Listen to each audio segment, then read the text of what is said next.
the the area in which the state should be strong is in police. You should have a police department, you should have a fire department, you should have an army, to fight external enemies, and then that's it. I mean, there are of course variations, and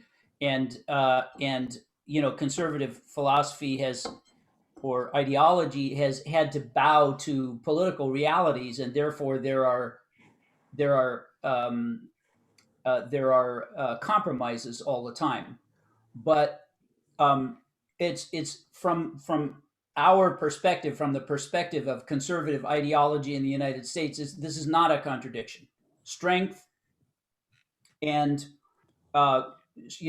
intervention in certain areas of life, and little or none in others. Um, so, but this, the heavy-handed and militarized, militaristic approach was offensive to enough Americans that it had,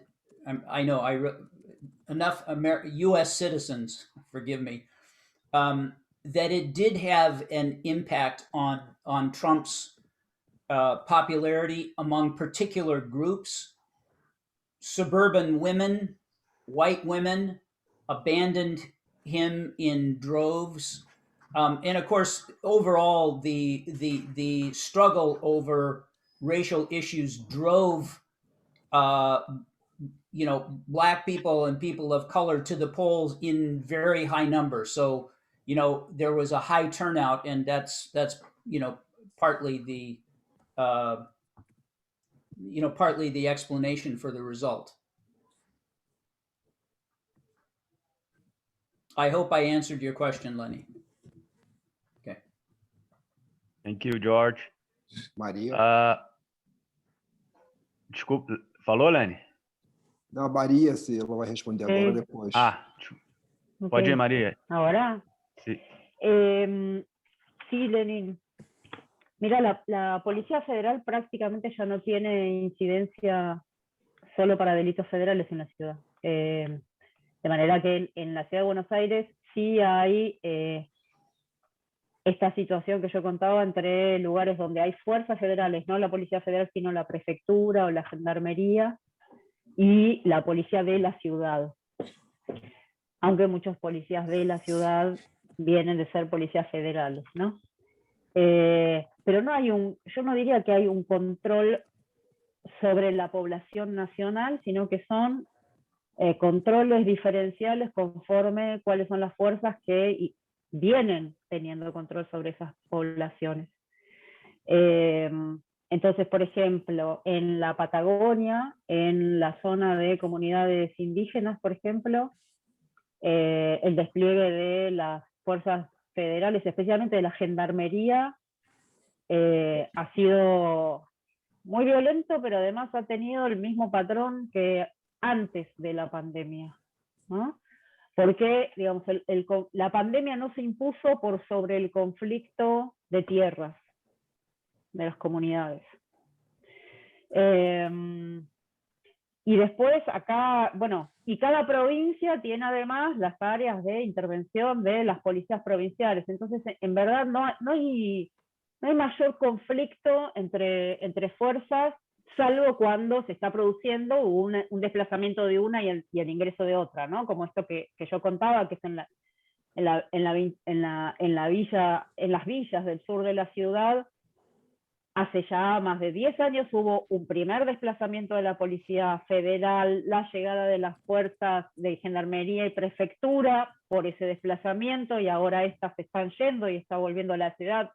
Es decir, eso produce modificaciones locales en la gestión de la población, ¿no?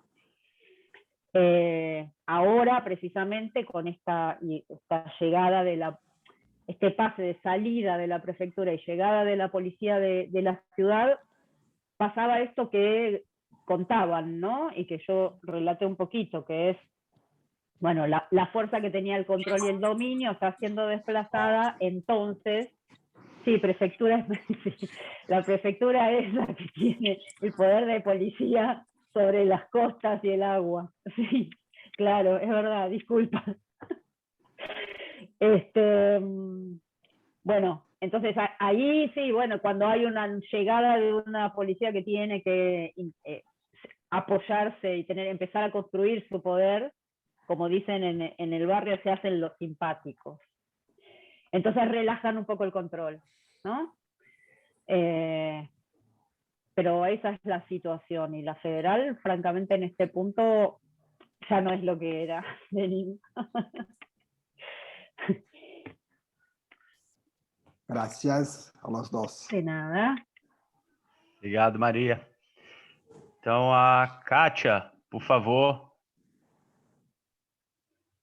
Olá, gente, boa tarde Maria, boa tarde George, os outros colegas também, muito bom ver todo mundo aqui, ainda que virtualmente, né? Eu gostaria de trazer de novo esse ponto que foi levantado pelo Paulo, né, sobre a valorização e a desvalorização da vida, né? Principalmente aqui no Brasil, a desvalorização da vida. E eu fico pensando, né, Daniel, você falou que existe também uma seletividade aí, né, para que vidas são mais valorizadas, algumas mais do que outras, né? Mas eu acho que quando a gente se comove com a morte de um ídolo, por exemplo, né, como recentemente aconteceu com Paulo Gustavo aqui no Rio de Janeiro, ela é muito pontual e passageira, pelo menos do ponto de vista público ou das instituições, ou elas não conseguem, eu não vejo, mobilizar, né, chegar a mobilizar as pessoas a ponto de se construir demandas ou manifestações públicas pela preservação da vida, né, e que no momento atual a preservação da vida significa, inclusive, seguir certos roteiros sanitários, certas restrições sanitárias, né? No caso do George Floyd, desculpa, João, eu ia pedir até a você para traduzir para o George, que eu estou com um problema aqui de internet, não vou conseguir administrar o meu inglês e a internet, mas eu posso tentar depois. No caso da manifestação do George Floyd, né, o George chegou a falar que 70% dos manifestantes, e não foram poucos, né, nas ruas de grandes cidades americanas, 70% de pessoas brancas nessa manifestação, né, 70% pedindo, né, Black Lives Matter. E aqui eu não sei, Daniel, se a gente hoje, né, não está nem mais no nível da seletividade, né, de quem merece morrer e quem não merece morrer. Eu não vejo na nossa sociedade, ou então é de um ponto de vista tão íntimo, tão familiar, o luto ou o medo da perda da vida de alguém, que ela não aparece, não tem expressão no espaço público, né? E acho que eu gostaria, se Maria, George puder falar sobre isso, e Paulo, porque eu me lembro muito do Paulo, né, falando também de sociedades árabes, dos diferentes níveis de público e de privado e de intimidade, né, e de que modo isso pode nos ajudar a pensar essa valorização ou desvalorização da vida, porque eu acho que cada vez valorizamos menos aqui no Brasil. Bom, vou pular na frente da fila, só para, já que você me mencionou, quando eu falei isso, eu estava pensando justamente isso, porque assim, a seletividade do luto e a hierarquia de vidas e mortes, eu acho que é universal, não tem sociedade que não tenha, não existe uma sociedade que considere todas as vidas iguais e todas as mortes iguais. O que me surpreende no Brasil é que nem assim, o topo da hierarquia sequer leva... Assim, eu acho o seguinte, existe a comoção que dura 10 minutos. Né? Dura 10 minutos até a próxima. Aí vai ter mais 10 minutos, e mais 10, mais 10, mais 10, mais 10, mais 10. Exatamente, Ou exatamente. seja, lembrando todo tipo de, assim, se você pensar, por exemplo, mortes de crianças, né? Uhum. Que geralmente geram comoções e mobilizações, etc., não dura nada e não leva a nada, e é até a próxima. Isso, assim, obviamente você tem que pensar em termos de longa duração, em termos um pouco mais estruturais. É mais ou menos como, daí, passando para o George, o school shooting nos Estados Unidos. A indignação dura 10 minutos, até o próximo massacre de estudantes numa escola. Né? Isso aí não... Assim, eu acho que isso são questões sistêmicas de como a sociedade encara a vida, para além das questões organizacionais desse problema. Eu acho que, assim, a valorização de determinadas vidas sobre outras é um problema organizacional, que é diferente de valorizar a vida. E isso vai, por exemplo, na própria memorialização da morte. Se você comparar a sociedade, comparar, por exemplo, a Argentina e Brasil, na Argentina você tem uma memorialização da morte que, para mim, indica que, né, tem algo ali.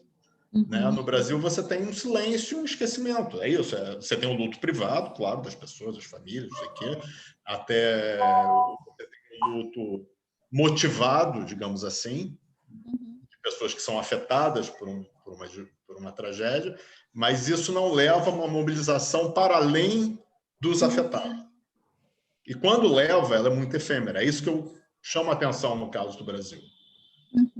Isso para tudo, né? Se você comparar, de novo, com a Argentina, né? Todo mundo sabe onde está Evita. Ninguém no Brasil sabe onde está Vargas. Eu tive que pesquisar para descobrir onde ele está. Os mortos da ditadura argentina são lembrados e debatidos incessantemente. O que faz com que nostalgia para a ditadura, tolerância para a tortura sejam muito diferentes lá do que aqui.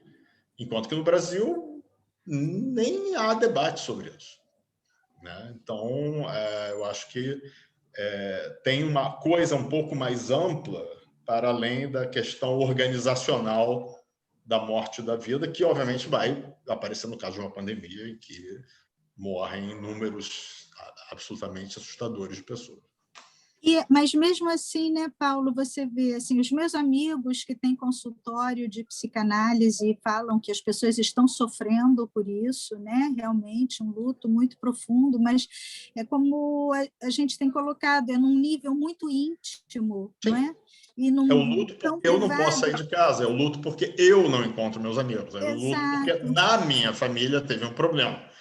Mas não é um problema mais geral. Essa mesma pessoa que está sofrendo e de luto é bem capaz de ir tomar um chopp com um grupo de amigos na praia. Exatamente. Entendeu? Essa é a questão. Eu acho que aí você começa a entender as diferenças de como lidar com isso. Né? Em que grau de mobilização íntima, né? E logo também coletiva, né? Essa questão pode gerar novos comportamentos ou formas de gerenciar a tragédia, porque a tragédia é geral, isso é óbvio, é universal, mas é totalmente diferente. Né? Então, a mesma coisa, se você olhar outras sociedades, elas vão gerenciar isso de maneira completamente diferente. Mas se você tem... o caso do Brasil é muito interessante porque você tem um discurso público, né, que mais ou menos entra em padrões similares a outras sociedades e práticas que são completamente fora da curva. É isso que eu chamo a atenção. Por isso que eu acho que no Brasil, e aí lembrando a questão do George, a popularidade do Bolsonaro caiu, mas nem tanto. Nem tanto. Era para ter caído muito, muito, muito mais. Né? É inacreditável. Ele tem, inclusive, taxas de popularidade comparadas com outros presidentes na mesma época do governo. Acho que essa é a grande questão. O quão pouco todo esse desvairio assassino, né, afetou a sociedade, ou mobilizou a sociedade. Não é que afetou, mobilizou. Até mobilizou, mas mobilizou para todos os lados, né? Essa é a questão. Mobilizou para um lado e mobilizou para o outro, né? Você não tem um consenso, não tem não tem um valor comum nessa história. E eu acho que parte dessa ausência do valor comum é que a questão que está sendo debatida tem pouca relevância cosmológica, digamos assim. Você quer comentar, Maria? Por favor, vai lá, Maria.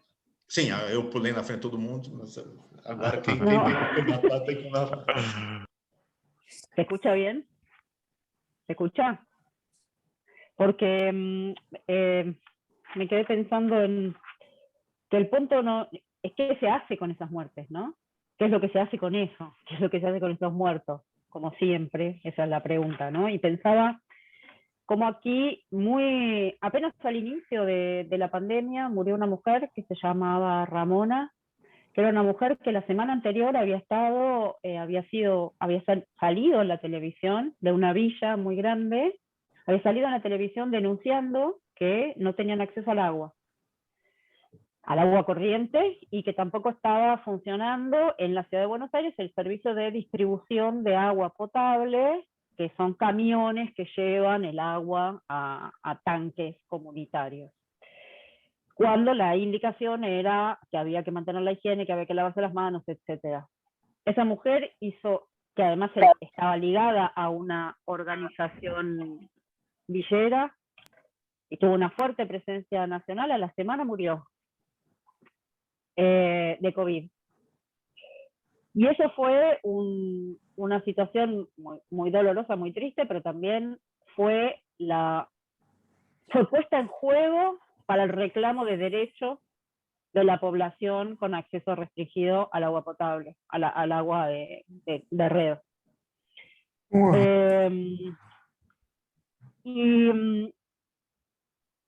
Y pensaba que también en paralelo, una cuestión que pasó con las muertes por COVID, que además tienen esta restricción de no poder hacer un encuentro, ¿no? Un entierro, de participar de un entierro, también en paralelo, para retomar la cuestión en torno a las formas de hacer investigación y la producción de conocimiento.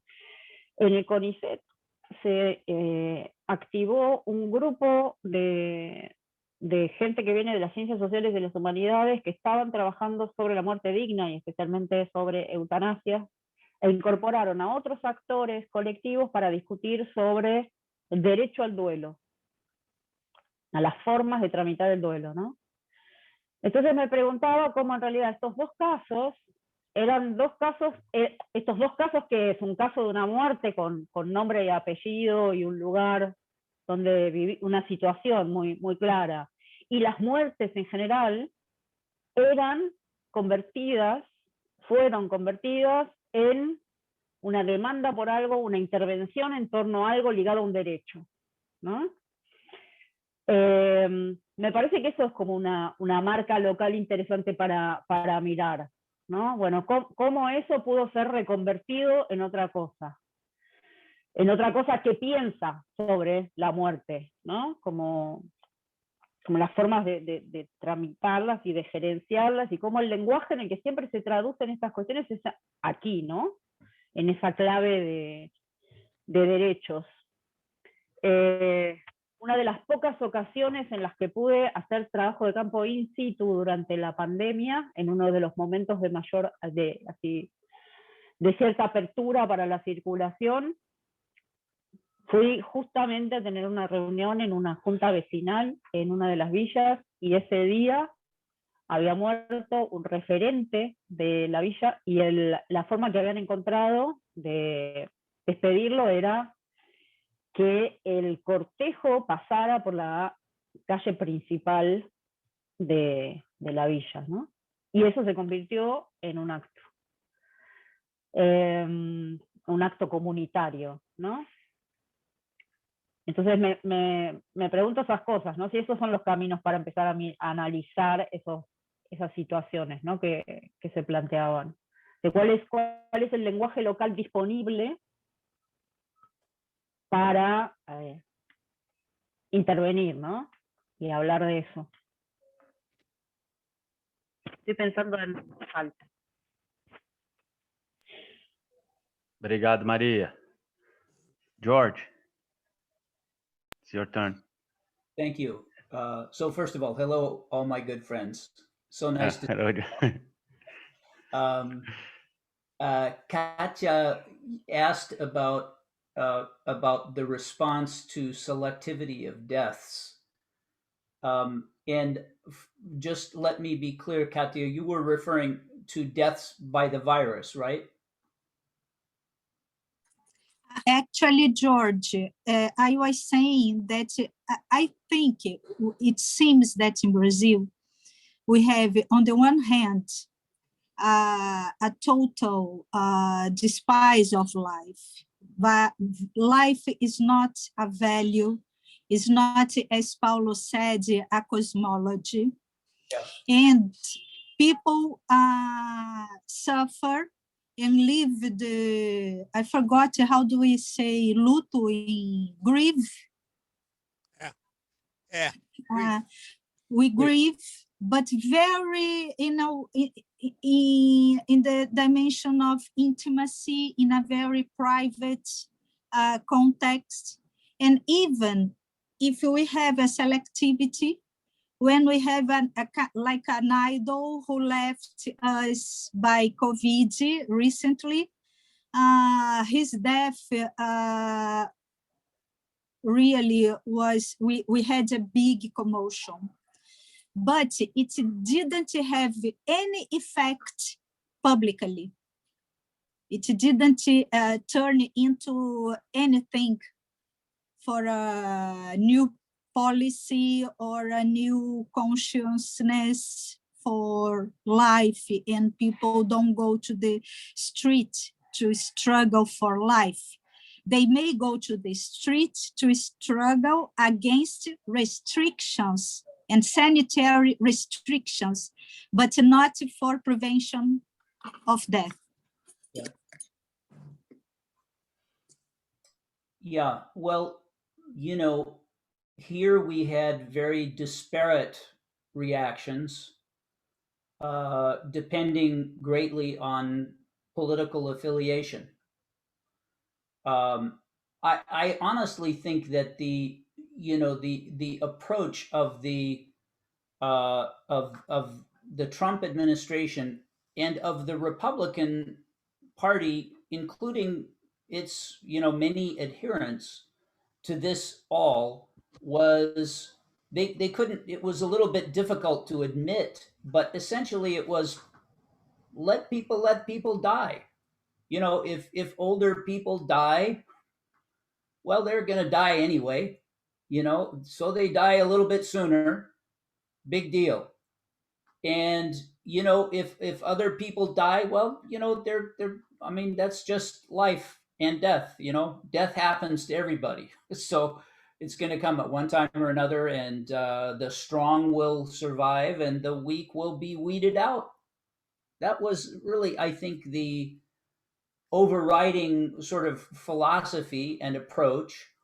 And of course, for individuals, I mean, if they felt themselves to be strong and with and a good immune system, well, to hell with other people. If I mean, it was about their lives and their freedoms and their ability to go about and make a living and travel, do whatever they wanted to do, and to live life without external restrictions. Somebody else suffered as a consequence. That was not of much concern. I think that was the real animating philosophy or outlook, if philosophy may be too grandiose a term for this way of thinking, but I think that really was what animated the approach. I mean, for many other people, of course, on the other side, it was an affirmation of community, and it was an affirmation of our interconnectedness and how one person's actions had consequences for others, and therefore a responsible person in society doesn't just look out for their own welfare, but also to, to be considerate of others. And so, again, it sort of tracks my theme of these deep rifts in American society, accentuating them, bringing them to consciousness in a way that we haven't seen as starkly as this. You also mentioned something about the white participation in the demonstrations, and I wanted to just make a comment about that as well. And that is that I think for the first time, white people in this country, in large numbers, suddenly saw in very clear terms they understood the notion of, on the one hand, white privilege and systemic racism. Prior to this, I think many people's thinking, many people would think that if you lived in San Francisco and you were a white person and you went about your daily business and you voted for Democrats and progressive policies and that sort of thing, then you're not implicated in a racist system. But what I think a lot of people, the sort of the notion of white privilege is that you don't have to be a conscious racist in order to benefit from white privilege. You may not even be aware of it, but just by the nature of your skin color and all of the perquisites that come with whiteness, you have certain advantages. And that I think was a sort of a big revelation to many people. There was a great deal of aside from the demonstrations in the streets, there was a lot of discussion on social media and in courses, seminars, discussion groups, and that sort of thing, of this concept of white privilege and the importance of listening to Black voices and centering people of color in discussions about race. The phrase that is used is know about us without us. In other words, don't talk about these issues without our meaning people of color, Black people, being present in the conversation. Let us speak in our own voices. Don't speak for us. So there is no doubt that there was a significant amount of this that was what the right calls virtue signaling, a way of a performative, display of one's political rectitude. No question that there was much of that going on. And you could see from the time of the shortly after the killing of the murder of George Floyd, which was in late May, the Black Lives Matter public approval ratings were somewhere around 85%.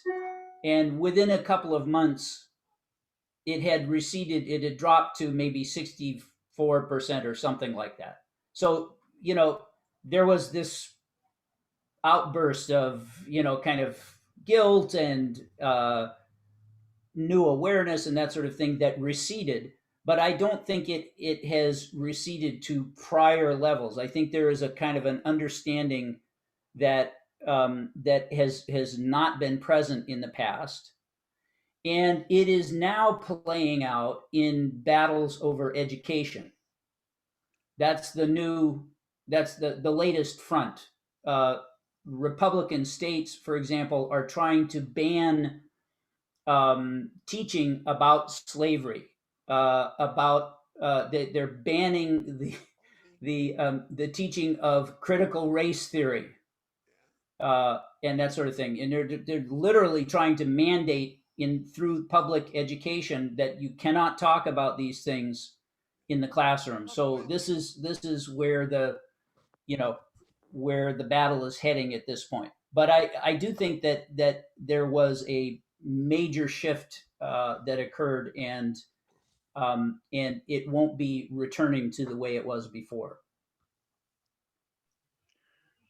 Thank you, George. Flávia, por favor. Só para Flávia, depois eu acho que o Kant, por causa do tempo, né? Quem quiser fazer, então, manda aqui no chat, que aí vai ser a última rodada. Vai lá, Flávia, por favor. Beleza. Oi, gente. Boa tarde, todo mundo. Hello, George. Bem, vocês sabem que falar de morto e falar de Black Lives Matter, movimento negro, é minha parada, né? Mas eu não vou falar, eu vou mudar um pouco de assunto, que eu tenho duas perguntas para Maria e para George. E eu vou participar da mesa amanhã, tenho esse privilégio, e eu vou falar sobre essas coisas. Então, eu queria fazer pergunta para vocês. Falar de morte pandemia e também dos movimentos que eu estou acompanhando. Mas a pergunta, primeiro, assim, para Maria, mas acho que também Paulo, comentar um pouco, e outros colegas, é porque você começou falando do financiamento, né, do governo federal para fomento de pesquisa com cientistas e tudo mais. Aí eu queria saber, assim, se teve alguma questão também de projetos mais interdisciplinares, por exemplo, da antropologia com saúde, ou com outros cientistas de farmácia, dessa galera, se teve alguma oportunidade disso, algum tipo de diálogo nesse sentido, e se depois desse investimento inicial, teve mais oportunidade de pesquisa, editais de fomento específicos, bolsas, né, nesse sentido, no recorte assim, da pandemia, né, um pouco pensando também nessa dimensão de política pública, como política de ciência também, como política pública nacional, né, e nessa questão que vocês estavam também um pouco comentando assim nesse sentido, e pensar, né, a pandemia como essa oportunidade também dessa questão mais interdisciplinar e da antropologia também se espraiar por outros terrenos, e até essa discussão também que acho que o Paulo trouxe um pouco ético-metodológica, né, de pensar outras formas de fazer pesquisa com outras tecnologias, com outras formas de diálogo e tudo mais. Isso seria a primeira questão. E uma outra, aí também, né, não sei o quanto George e Maria têm acompanhado, mas está rolando no Brasil uma CPI da Covid, no Senado Federal, né, que é uma investigação em processo do presidente, mas também dos governadores, da gestão, enfim. Então, a gente tem, acho que todo mundo aqui, né, na medida do possível, acompanhadas ao vivo as sessões do Senado. E hoje, antes de começar a mesa, eu estava acompanhando e era o ministro Queiroga, o atual ministro da Saúde, falando, né, prestando depoimento. Em dado momento, uma senadora da oposição, né, do PT, acho que do Rio Grande do Norte, ela vai, né, questionar ele, e ele vai e fala assim muito veementemente: eu não tenho poder de polícia. Né? Ele vai e fala isso na pressão, porque a questão era de decisão, né? Quem tinha posição de decidir as políticas públicas, de imposição. E nesse caso, especificamente, ela estava questionando ele em relação aos atos do presidente, que tem feito manifestações, motocicleta, não sei o quê, e ela falou: pô, o que você acha disso? Você não tem como impedir? E aí ele vai falar: eu não tenho poder de polícia. Maria até já falou um pouco dessa dimensão, né? Porque eu acho que essa questão do controle e do cuidado né, o marco da questão do poder de polícia que o Foucault, que o Paulo trouxe, né, no começo, assim, mas que aqui, pô, o ministro da Saúde, ele né, ele trata isso, né, como se algo assim, ele não tem responsabilidade nenhuma de imposição de regra, né? Então, e acho que pensar assim nos modelos da Argentina e dos Estados Unidos, até que porque foi com o George que eu aprendi um pouco essa dimensão nesse outro lado, né, do poder da polícia e da discussão sobre violência e brutalidade policial, né, o questionamento desse regime. Aqui ele usou, acho que um pouco nesse sentido, né? Eu não tenho poder de polícia, mas ele queria dizer: eu não tenho mandado policial, eu não posso chegar lá e mandar prender o presidente. Mas não era isso que ela estava questionando, né? Ela estava perguntando da autoridade dele como gestor na imposição de políticas públicas, assim. Então, eu queria também um pouco que vocês comentassem sobre isso, assim, nessa questão da gestão estatal mesmo, e dessa repartição dos poderes até pelos modelos, né, diferentes e tudo mais, assim. E para trazer um pouco também desse contexto do Brasil, assim, para vocês, que está bem interessante, assim, né, se não enlouquecedor para a gente. Aí, João, se você puder ajudar aí também com o George, se você pegou alguma coisa, mas eu também posso tentar escrever aqui enquanto Não sei se escrever vai ajudar muito, mas... Eu peguei algumas coisas, mas eu estava te respondendo ao mesmo tempo. Ah, beleza, da pesquisa, tá. Mas essa questão do poder de polícia, e ele também falou um pouco sobre isso, né? Mas pensar nessa diferença do police power, poder da política pública e da imposição e tal. Obrigada, gente. Valeu, legal ver vocês. Obrigado, Flávia. Quer começar, Maria, por favor? Bueno, gracias Flavia por colocar estas dos cuestiones. Por un lado, sobre la cuestión de financiamiento, no hubo tantas más. No hay tantas convocatorias así editales en la escala, en una gran escala, pero hubo una respuesta rapidísima de todos los investigadores e investigadoras, o sea que hay muchísimo interés, pero hay mucho que está hecho sin financiamiento. De hecho, el primer relatorio que hicimos, que fue apenas iniciada la pandemia, fue sin recursos, sin fondos. Fue una interpelación política a la comunidad académica, ¿no?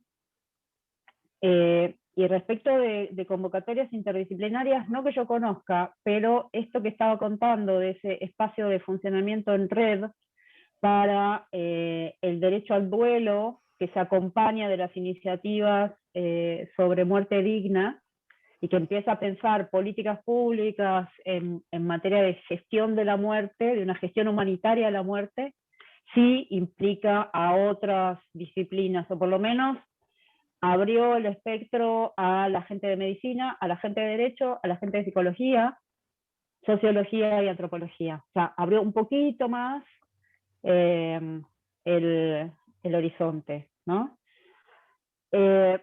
Respecto de la otra dimensión, yo pensaba así, no vi con muchísimo detalle, pero vi que existía la CPI de COVID. Y me interesaba cómo ciertos escándalos se trazan en distintos lenguajes locales, ¿no? Y además atravesados por las coyunturas políticas particulares.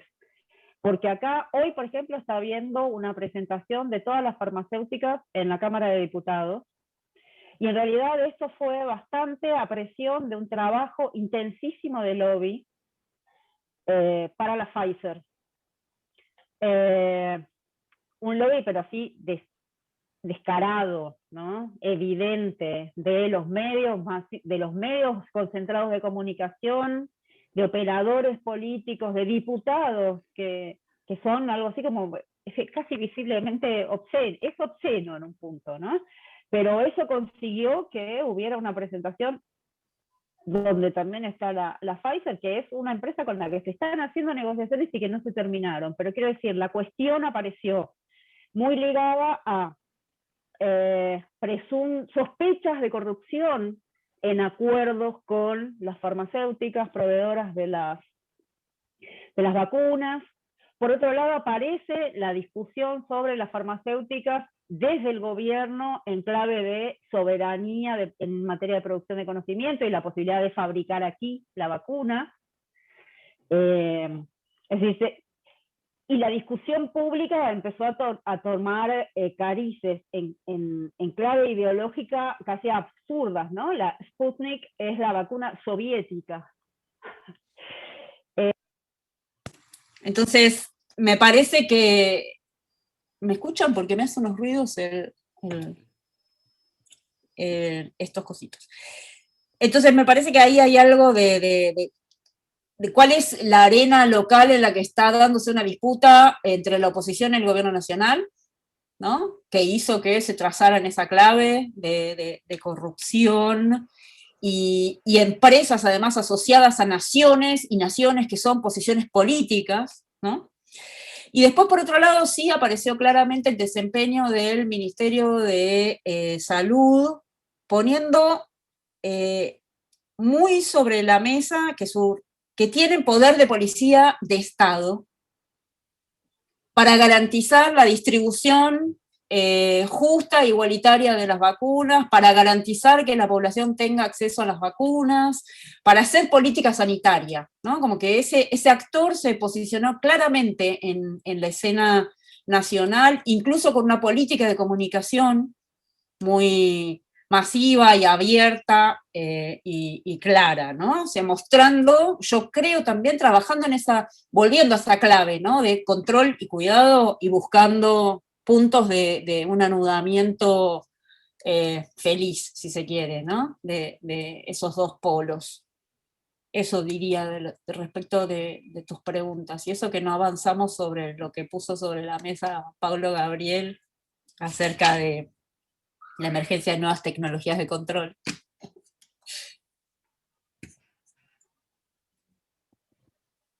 Você quer falar, Paulo? Ou... João, você está traduzindo? Ah, tá. Você quer comentar alguma coisa, Paulo?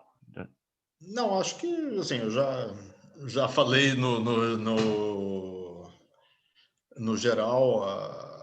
A questão, acho que não tem muito mais o que acrescentar além do que a Maria e o George já colocaram, né? Tá. Então, enquanto o João está traduzindo para o George, vou passar então para o Kant, que aí ele faz logo a pergunta dele por causa do horário. Pode ser? Tá legal, João? Vou passar aqui para o Kant, tá? Kant, por favor. Oi. Bom, eu estava assistindo, né, a mesa com a Maria, o George e a Júlia, né? E de repente eu me senti assim que nem um ratinho de laboratório participando da mesma experiência, né? Que os Estados Unidos foram convidados a participar, né? Essa questão do negacionismo, né? Essa questão da forma como Trump lidou com os estados, não é isso? Quer dizer, opondo o governo federal aos estados, quer dizer, as estratégias todas parecem estar se repetindo aqui, só que, evidentemente, aqui não é os Estados Unidos, então, né, o negócio é outro, né? Sim, mas estou dizendo, mas o modelo, sim, mas eles não acreditam muito nisso, né? Esse pessoal acredita que o modelo é o mesmo e vai bater, vai ser a mesma coisa em todos os lugares, né? Que nem o negócio da organização. Ótimo, tá bem. Feliz para todo mundo. Houve uma interferência aqui do Cláudio Salles, não sei se vocês estão vendo. Cláudio Salles avisar está... ele. Avisar ele. Agora tem uma interferência do Lênin. Qual o problema, gente? Eu estou tentando botar aqui ao vivo no YouTube. O monitor não apareceu, entendeu? Estou nessa função, desculpem aí. Seu áudio vazou, cara. Tá bom. Nós estamos vendo e ouvindo você em vez de ouvir a mim. Entendeu? Na minha vez. O que eu reputo uma coisa, inclusive. É que eu tinha entrado com outro perfil. Eu estou com o perfil do INEC Media. Herética e passiva de uma punição severa, né? Órgãos, né? Da polícia, isso? Tá tendo que chamar a polícia para resolver isso. Tá? Segue o jogo. Bom, voltando ao meu raciocínio, né? Quer dizer, e eu pensei assim, um pouco sobre essas questões, né? Essa questão do individualismo hierárquico, que a gente, Michel e eu, já andamos mexendo, mas acabamos não desenvolvendo, né? Quer dizer, como é que esse individualismo hierárquico brasileiro se opõe a esse individualismo igualitário, né? Que é um ideal, evidentemente, como o George disse, um modelo ideal da sociedade americana liberal, e tem outro modelo que é conservador, né? Então, isso aí, dependendo da época, né? Porque os americanos, né? Os estadunidenses, o George hoje estava preocupado com isso. Os estadunidenses ficam achando que há um movimento pendular, né? Na política americana, que é essa dos populistas e dos democratas, etc. Mas que é uma possibilidade do indivíduo não se identificar com outros indivíduos, né? Quer dizer, esse individualismo hierárquico é que o sujeito está sozinho no topo, né? Em cima. Ele não olha para baixo. Não é que ele está sozinho ao lado, ele está sozinho em cima, né? é diferente do igualitário, né? E esse sentimento que eu achei que o George definiu muito bem quando falou dos conservadores, que é uma espécie de fatalismo, né? É uma espécie de fatalismo com relação à morte, né? Com relação ao futuro, etc. Embora haja, né, nos protestantes uma forte tendência à busca da prosperidade, do sucesso, etc. Mas a morte é uma coisa que vai acontecer, né, e tal, de qualquer maneira. E eu acho que esse fatalismo funciona tanto para o indivíduo, né, esse indivíduo lá, que vai morrer mesmo um dia, do que para também, vamos dizer, você não se incomodar com as mortes alheias. Né? Ele não se incomoda nem com a dele, nem com a dos outros. E a gente não pode esquecer que esses seguidores, tanto do Trump quanto do Bolsonaro, eles têm uma crença. Isso, eles têm crenças, não tem raciocínio lógico, etc. Você conversando com eles, você vê que nada, não tem argumento que passe, porque ele está convencido do que essas mídias, né, dizem para ele, e ele está pensando só nisso, ele não se abre para pensar outras coisas.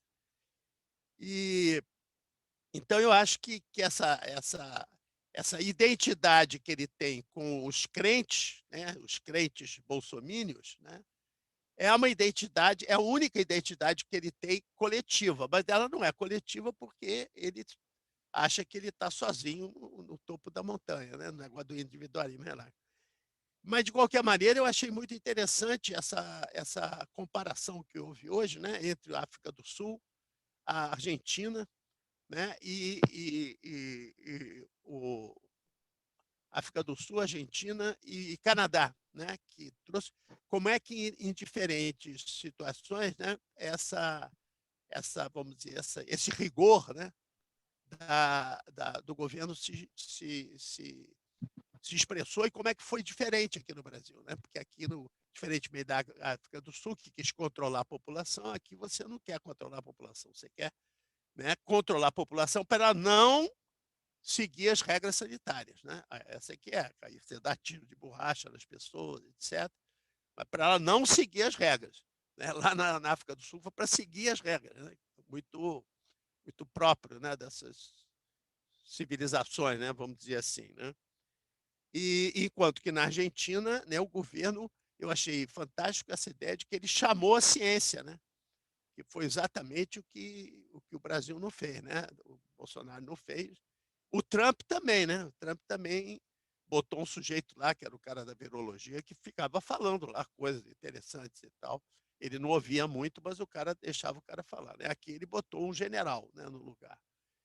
Eu acho que essa forma de lidar com o conhecimento, né, conhecimento acadêmico, científico, seja lá o que for, né, é também uma coisa muito característica. Eu acho que a gente tinha que, essas falas de hoje, né, tinha que escrever, publicar e a gente fazer um comentário, né, sobre isso, assim, uma discussão sobre essas diferenças e sobre os reflexos no Brasil, né, que acho que são muito interessantes.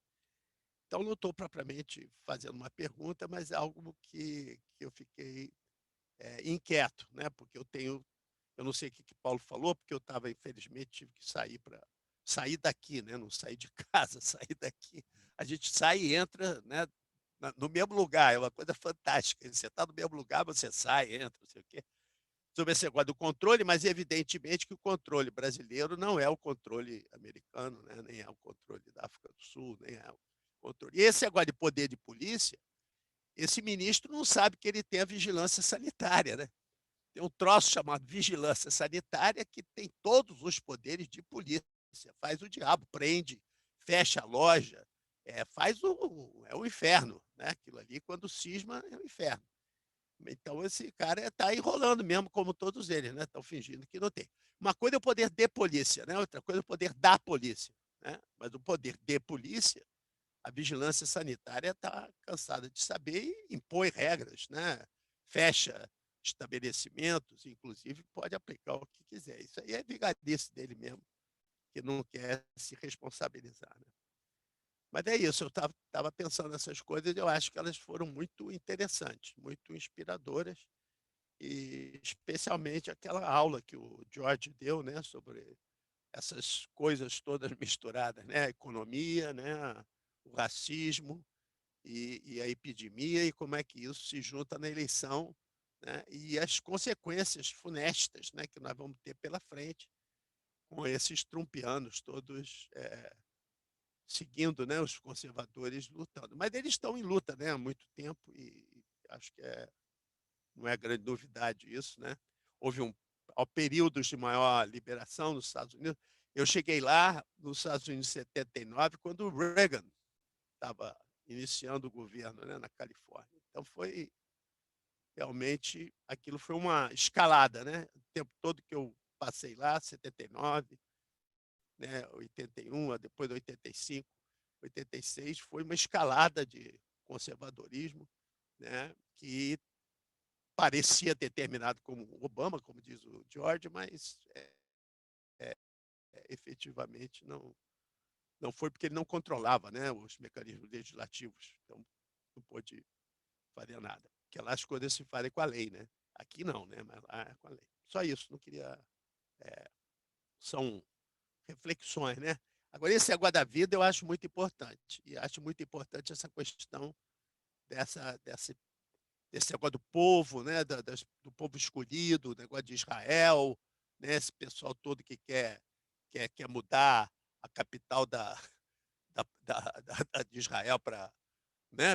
Isso aí é um negócio sério, isso aí não é brincadeira, não. Tem uma porrada de igreja querendo fazer isso, e o Bolsonaro várias vezes se comprometeu com eles, né? Então eles acham mesmo que são um povo escolhido, que são pessoas, né, que tem uma identidade, né? Povo nesse sentido, que tem uma identidade muito forte, que o Bolsonaro representa essas pessoas, né? Ele se diz representante delas, embora não seja, né? Evidentemente, ele é representante das milícias, né? Ele é representante das milícias, né? Agora ele diz que é representante do povo, né, de Israel, e seja lá do que for que ele chama.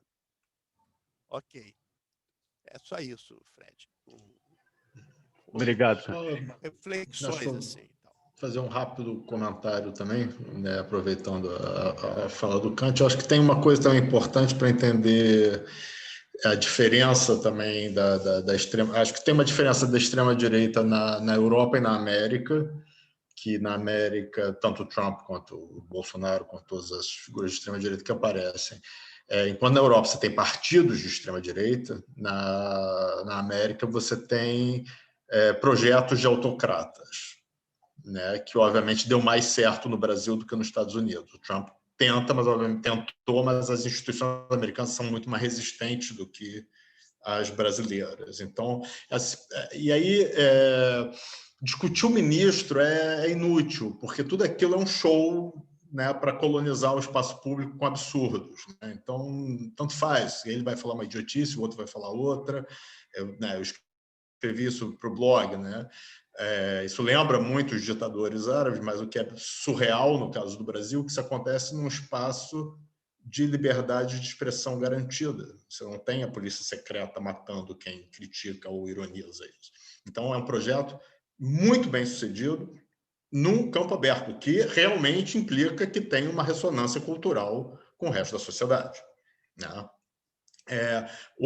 Mas tem uma diferença também central entre o Brasil e os Estados Unidos, que é a politização das Forças Armadas. Nos Estados Unidos, as Forças Armadas não participam diretamente da política. No Brasil, elas acham que têm um papel central na política. O Trump tentou politizar as Forças Armadas nos Estados Unidos, eles se recusaram. Não que eles não participem, obviamente eles participam da política, óbvio, mas eles não participam da política partidária, eles não vão se colocar como garantidores de um projeto específico de governo, né? Enquanto que no Brasil, sim, eles têm um projeto específico de governo, e eu acho que muito mais do que os evangélicos são os militares, que são, digamos assim, os apoiadores Os evangélicos apoiam porque, obviamente, apoiam, mas o Lula também tinha excelentes relações com os evangélicos, né? Eles têm excelentes relações com os evangélicos, são muito pragmáticos em termos de política, né? Agora, uma outra... Mas a IURD tem um projeto de poder, né? A IURD. Mas que vai bem com todo mundo. O Lula era amicíssimo da IURD. Não, mas né? eles querem ser presidente da República. Projeto de poder que eu estou querendo dizer é isso. Não sei se eles querem o poder direto, não. Se eles quiserem, é uma burrice, porque eles participam de todos os governos. Eles são como o DEM. Mas Crivella, Paulo. Crivella. Mas justamente os partidos deles são esses partidos geleca que não há como governar o Brasil sem eles. Eles nem colocam candidato à presidência da República. Talvez isso mude, mas assim, a trajetória deles até agora tem sido de ser uma espécie de eminência parda do poder. Os outros que governem e se desgastem, nós ganhamos e capitalizamos com isso. Assim, até agora, mas isso pode mudar. Tanto que no Brasil não existe nenhum partido explicitamente evangélico. Isso não existe. Não tem democracia cristã no Brasil, como tem na Europa. O que, entre outras coisas, mostra o quão pouco secular a sociedade é. Em que um projeto religioso não precisa nem de um partido para compor com as forças políticas. Então é isso. Eu acho que tem umas diferenças, né, no caso do Brasil que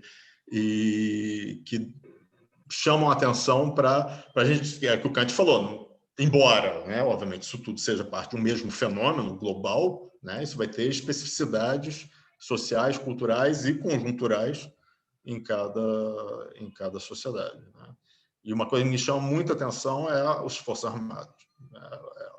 É como os militares passeiam na política sem nenhuma vergonha e ninguém acha isso um escândalo. Nenhum outro país do mundo. Não, exatamente. Nenhum outro país do mundo seria admissível nada disso. Acha bom. Mas nenhum país mesmo, né? Não estou falando assim, né? Os militares entram e saem, fazem declarações políticas e se acham os reis da cocada preta, e é isso mesmo. E todo mundo acha ótimo, e acha normal. E há quem acha Mourão uma alternativa ao Bolsonaro, o que, para mim, assim, realmente blows my mind, né? Em termos de... mas é isso, eu acho isso. E uma coisa que também é muito clara, que é uma diferença da extrema-direita americana, né, em termos de Estados Unidos e Brasil, para a europeia, é a ausência de ideologia. Né?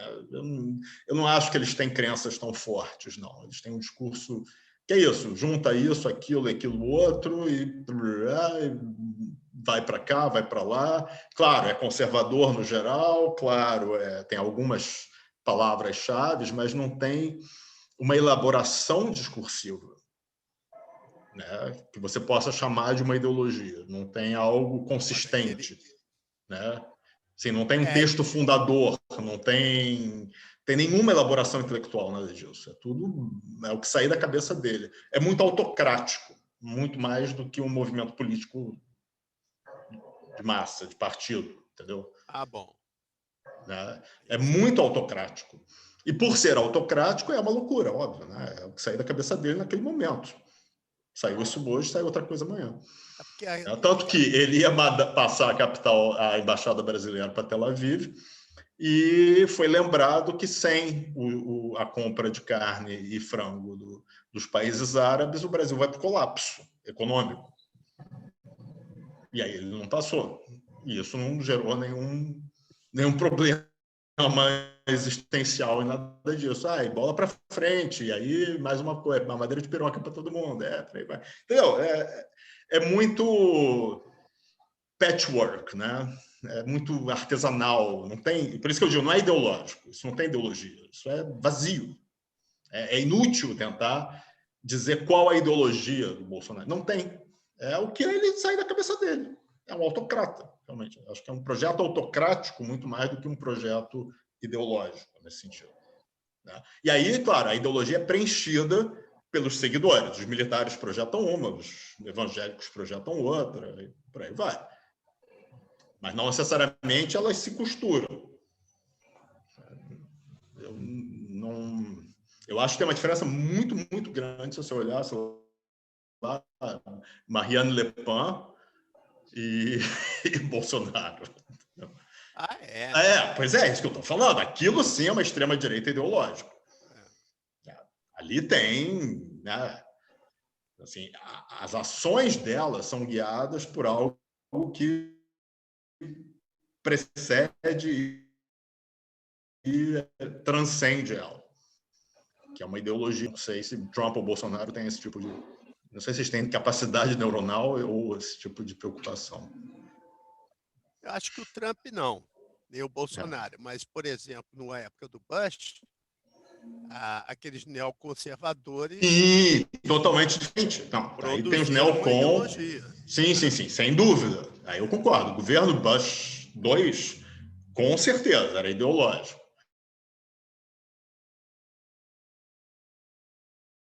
Direita, entendeu? E é bem sucedido, extremamente bem sucedido. Porque o Bush, né, ele não subiu ao poder como extrema-direita, ele se mostra extrema-direita, né, no governo dele. Valeu. Beleza, Paulo. Bem, acho que a gente já chegou, né? 5h30. Maria, você quer falar alguma coisa para terminar? Estou indo para o Congresso da Antropologia da Argentina, que agora tem mais uma apresentação lá. Coitada. Não, aí é só de público, só de público. Jorge. Mas é remoto também. É. Completamente. A gente mora aqui, no sul. George, final comments? Well, I will return to something that I said at the end of my videotape presentation, which is that here in the United States, we are going forward with the anticipation of much greater conflict within this society and within this political system. The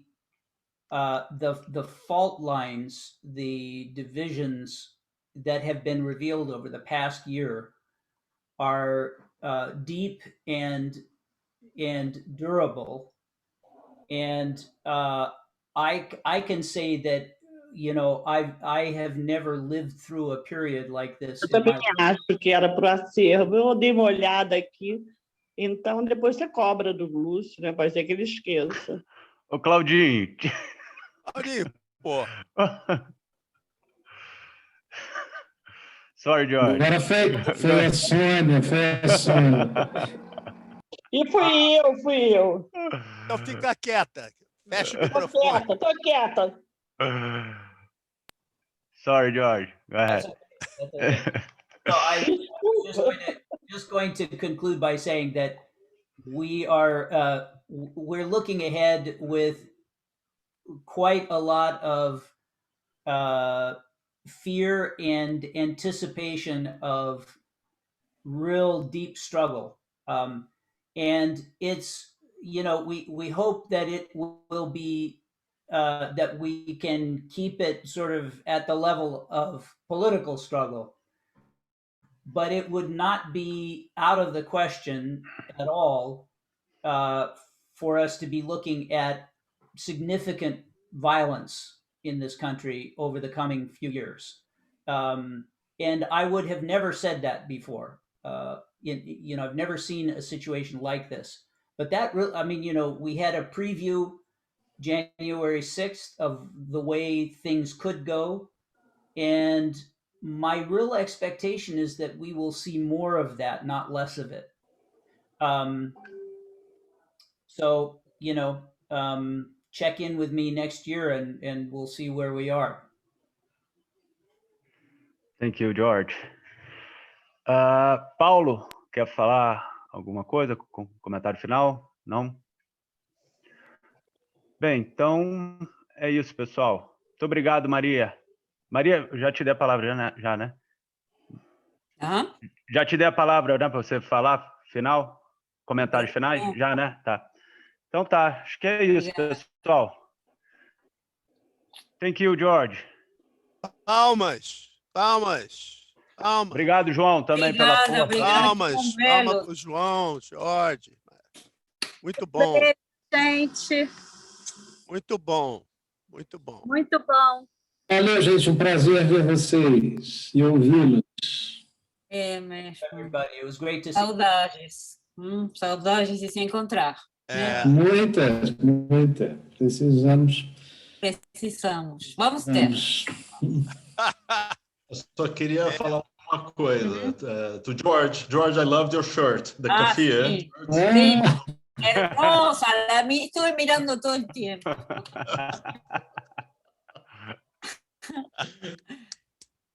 Gracias, queridos. Bye, bye. Querida. Tchau, tchau, Tchau. Maria. Chao.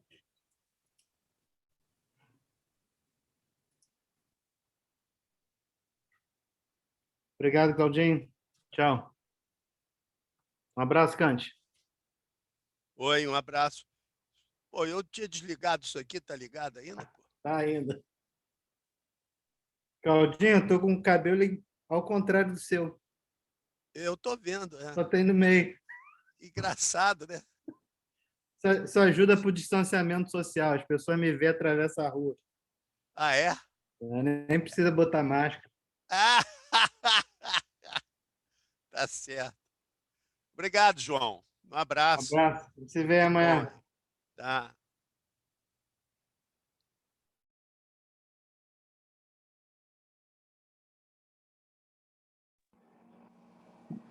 Tem mais alguém aí?